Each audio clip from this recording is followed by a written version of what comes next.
Daniel Rock Zero here, back again on a video. This time around, 2001 year in review continues with Super Brawl 11 because I refuse to call it Super Brawl Revenge.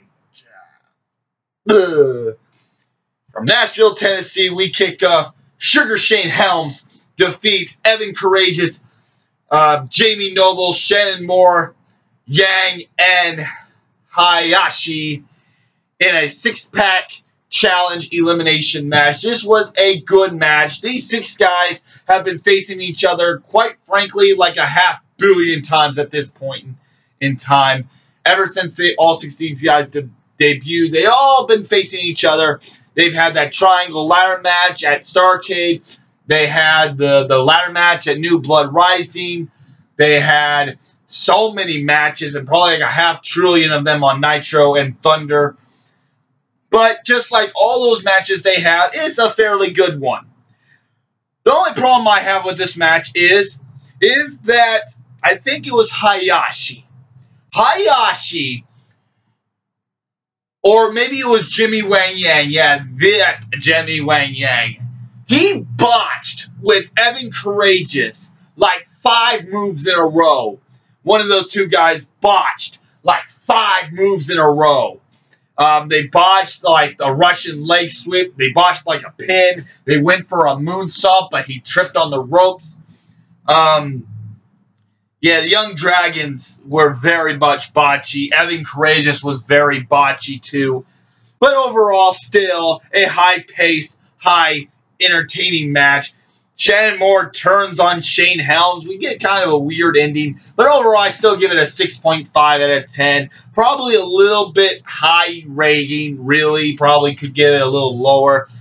But still, I mean, it's Sugar Shane Helms. You got Jamie Noble. You got Evan Courageous. And that's more than enough to be a decent match. A 6.5 out of 10. Then we have Hugh-G Rection, General Rection. No, he's just Hugh Morris defeating The Wall. And I'm not... It's The Wall! It's The Wall! I wonder if he's going to chokeslam him off the fucking hotel. It's The Wall! And this is a very bad match. The Wall no longer saves a wall. He turns his back on Hugh Morris. And the whole MIA thing's no more. This gets a 2 out of 10, a very piss-poor match. Next up, we have Chuck Palumbo and Sean O'Haire, the World Tag Team titles, defending those said tag titles up against Sean Stasiak and Mark Jindrak in a fairly decent match. You have the two guys of the whole Natural Born Thrillers team that were really damn good against the other two guys who were supposed to be really good. This is a decent match. Overall, I give it a 5 out of 10. Next up, we have Chavo Guerrero Jr. defeating Rey Mysterio Jr. in a Cruiserweight title match that was really damn good. A really damn good Cruiserweight title match. You know how I talk about how Oklahoma basically destroyed the Cruiserweight division, and you had all these mediocre Cruiserweight matches that no one gave a shit about. And then you finally, after a whole year of mediocrity, a whole year of all this bullshit, they have a Cruiserweight title match that is on par with the glory days of WCW back from 96 through 1997.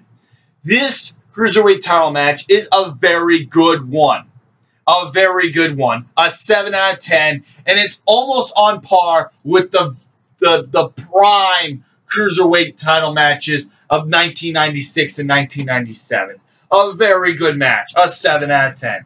Next up, Rick Steiner defends successfully up against Dustin Rhodes in the United States title match in another decent match. A 5 out of 10.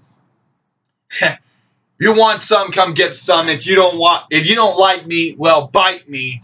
This is a decent match. Rick Steiner, the United States champion, is still said United States champion.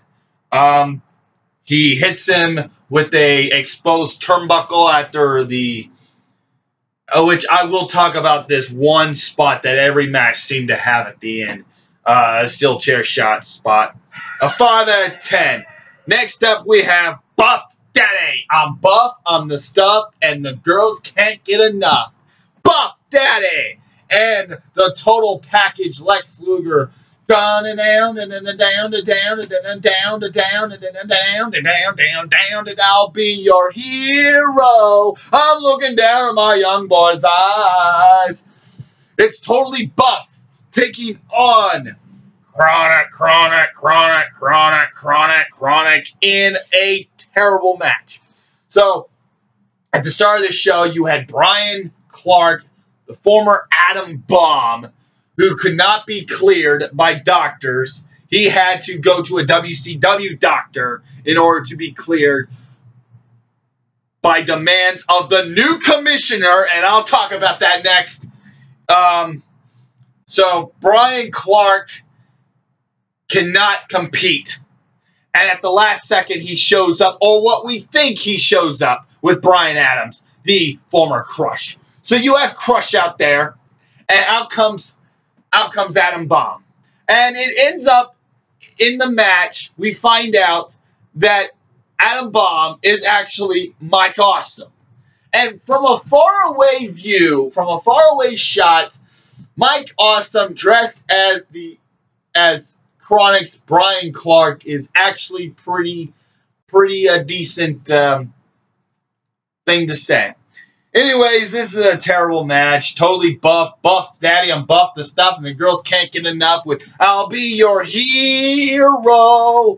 Defeats Chronic in a shit match. A 1 out of 10, being generous. And then we have the one thing that keeps on pissing me off about WCW, even more so, is a commissionership match with Ernest the Cat Miller, who is no longer the commissioner, versus the new commissioner of all of like 10 days in Lance fucking Storm. And Ernest Miller defeats Lance Storm and gets back his commissionership that he lost from Sin just a month ago, that he lost from like 2 pay-per-views before. Ernest Miller has been like the commissioner about 3 or 4 fucking times now. And Lance Storm becomes like the 13,000th, billionth, quadrillionth, octillionth commissioner inside 13 months. A 3.5, being generous. The commissionership thing is just atrocious, as Ernest Miller is the commissioner for like the 10,000th time. Then these next 2 matches are fairly damn good. Diamond Dallas Page takes on Chris Kanyon, and then shortly thereafter he takes on Jeff Jarrett. These back-to-back matches with Diamond Dallas Page are really good matches. First, he takes on Chris Kanyon, and Chris Kanyon and DDP have a good match. Jeff Jarrett interferes and hits him with the stroke plus the flatliner, which is basically the same type of move, except one's from behind you fall, and the other one's in front of you. In a 7 out of 10, Kanyon defeats Diamond Dallas Page. And then we have Diamond Dallas Page defeating Jeff Jarrett in another 7 out of 10 quality match. These 2 matches with Diamond Dallas Page are very good and helps this show out to be a fairly decent show once when you find out my rating for it. Finally, we get the main event. We have Scott Steiner and Kevin Nash for the WCW World Heavyweight Championship in a very decent match. I give a 6 out of 10. The problem I have with this match is that, you have the real commissioner, the real boss in Ric Flair. I guess he's the real boss, sure, in Ric Flair. And first, this is a normal match. So Kevin Nash comes out here. He's in a wheelchair. And Scott Steiner says he has no sympathy. That's right, no sympathy for Kevin Nash. Nash reveals he's not really in a wheelchair. He's perfectly fine. He hits him in the back with the belt. He pins him 1, 2, 3, and Kevin Nash is your new world champion. Well, so we think, as that damn dirty dick Ric Flair comes out and says, this is a 2 out of 3 falls, no disqualification match. So they have a match. And then Scott Steiner knocks him on the outside. You have Medeja out there with her big-ass tits. She hits him in the back with a lead pipe. Scott Steiner goes over to Ric Flair. And now it's a Falls Count Anywhere match on top of the 2 out of 3 falls, no disqualification. And Scott Steiner wins.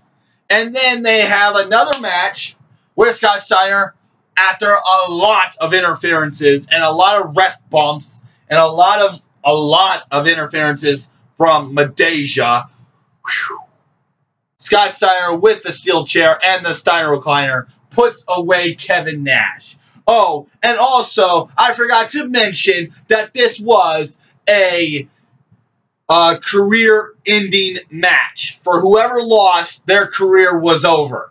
On top of it. So, overall, this is a 2 out of 3 Falls Count Anywhere, no disqualification, career-threatening match for the WCW World Heavyweight Championship between Scott Steiner and Kevin Nash. That's a mouthful. A decent match, even though there's an overbooking to hell of a fucking stipulation involved.